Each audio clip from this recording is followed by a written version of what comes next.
ایک مرتبہ آپ سفر میں تھے اور اسی سفر کے دوران شہر ترکی میں جو آپ کا تجارت کی غرض سے سفر تھا آپ کا پہنچنا ہوا، وہاں آپ نے ایک مندر دیکھا۔ تو ہم نے یوں عرض کیا نا کہ طبیعت کے اعتبار سے من چلے تھے، کہیں پر بھی چلے جانا، چیزوں کو دیکھ لینا اور چیزوں کے بارے میں جاننے کی تمنا رکھنا۔ تو بہرحال آپ مندر چلے گئے۔ جب وہاں پہنچے تو دیکھا کہ مختلف بت رکھے ہوئے ہیں اور ان بتوں کی دیکھ بھال کرنے والا ایک پجاری ہے۔ وہ سر سے بھی گنجا ہے اور منہ سے بھی داڑھی منڈا ہے، لیکن سر پر اس نے ایک سرخ رنگ کا رومال باندھا ہوا ہے۔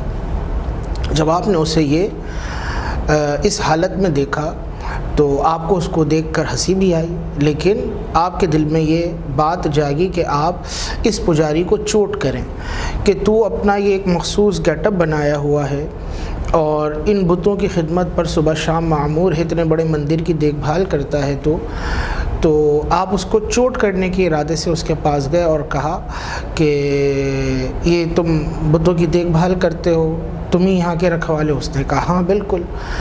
کہا تمہیں اتنا عرصہ ہو گیا، تم بتاؤ کبھی تم نے ان پتھروں کی مورتیوں کو تمہیں کوئی فائدہ دیتے ہوئے محسوس کیا؟ انہوں نے تمہیں کوئی نفع پہنچایا؟ تم سے کسی نقصان کو دور کیا؟ تم اللہ رب العزت جو حی ہے، زندہ ہے، علم والا ہے، قدرت والا ہے، اس کو چھوڑ کر ان پتھروں کی پرستش میں لگے ہوئے ہو؟ میرے بھائی اس کو چھوڑ دو۔ آپ کی یہ بات جب اس پجاری نے سنی تو اس نے اس کا اثر تو قبول کیا، لیکن ساتھ ہی ان سے پوچھنے لگا کہ آپ کون ہوں؟ آپ نے اپنا تعارف کروایا کہ میں شقیق بلخی ہوں، بلخ سے آیا ہوں۔ کہا کیوں آئے؟ کہا میں تجارت کی غرض سے آیا ہوں، مال تجارت میرے ساتھ موجود ہے، میں نے تمہارے بت خانہ اس کی شان و شوکت دیکھی تو میں یہاں پر آ گیا۔ تو کہنے لگا تم اپنا مال تجارت شہر ترک میں بیچنے ہی کیوں آئے یا ملک ترک میں بیچنے ہی کیوں آئے؟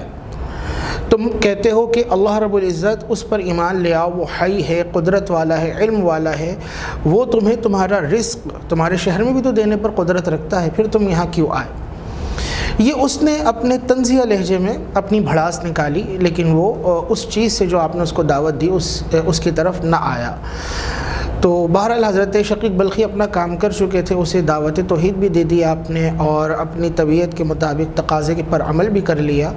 اس کا ہرگز یہ مطلب نہیں کہ جو پجاری نے بات کہی کہ تمہارا رب جب تمہارے شہر میں تمہیں رزق دے سکتا ہے تو تم یہاں پر دوسرے شہر کیوں آئے۔ ہمیں حکم دیا گیا ہے کسب کا، کوشش کا، محنت کرنے کا۔ وہ محنت ہم چاہیں اپنے شہر میں کریں یا کسی دوسرے شہر میں جا کے کریں۔ صحابہ کرام سے بھی یہ سلسلہ جو ہے معروف ہے کہ وہ اپنا مال تجارت دوسرے شہروں میں لے جا کر فروخت کیا کرتے تھے، بلکہ میرے آقا و مولا صلی اللہ علیہ وسلم حضرت خدیجۃ الکبریٰ رضی اللہ عنہا کا مال تجارت لے کر ملک شام تشریف لے گئے تھے۔ تو کسب کے لیے، مال کی فروختگی کے لیے ایک شہر سے دوسرے شہر جانا یہ برا نہیں۔ ہاں یہ تصور ضرور برا ہے کہ اگر میں اپنے شہر میں رہوں گا تو رب مجھے رزق نہیں دے گا، دوسرے شہر جاؤں گا تو میرا رب وہاں پر مجھے رزق دے گا۔ تو یہ تصور رکھنا یہ درست نہیں ہے۔ ہاں انسان اسباب پر توجہ کرے،